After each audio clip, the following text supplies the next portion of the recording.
Hey, Don McDowell with huntingfishing.com.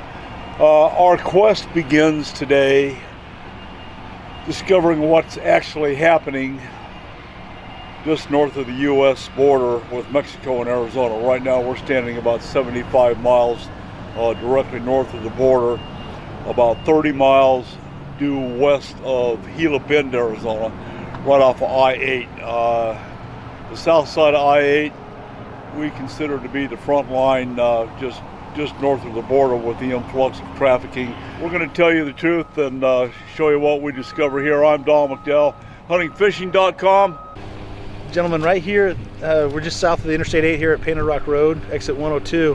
It's kind of famous for a staging area because all the illegals come walking up across the border. They can see the solar plant 24 hours a day because it's such a big footprint, and they can stay in the shade until their transport or their next connection or their coyote meets up with them, and they're right on the freeway, and they're 100 miles from I-10. Not even that, they're about 70 miles from I-10. They're 100 miles from California, and they're gone.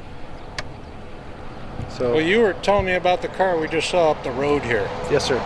Tell me about that. Along Interstate 8, it's constantly, you'll see cars off the side of the road, but you can tell they're not broke down because they're further off into the dirt, and they're just sitting there. Yeah. And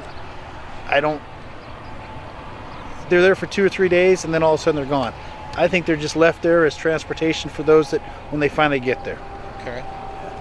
So, or whatever they're bringing or carrying goes in that car, and then someone else picks up the car later. Right. Whatever. That could be drugs, that could be illegals, that could be... This was 3 years ago. A gentleman that worked for me called me, and he just got off the freeway, and he says there's a guy that just jumped out of the back of a Toyota pickup, and he had a full camouflage suit on it. I believe they're called ghillie suits or whatever, and he had a couple backpacks with him. And so I called my younger brother, who's pretty good friends with some folks with Border Patrol down the Welton area. They sent some guys back. They tracked this gentleman for 2 days. He circled around the solar plant, came back over here, whatnot. They were able to finally catch him, and he was carrying a little over $2 million in cash.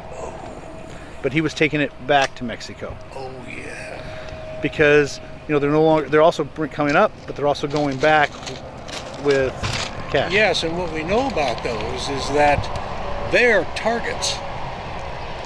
They did not know that. Well, I'm just saying, we know that these guys are carrying cash back. They're targets for some of the gangs out here. Anyway,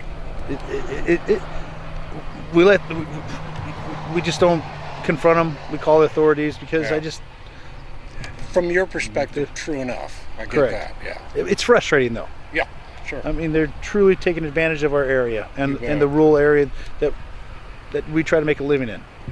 I get that totally. So now he's out there walking around.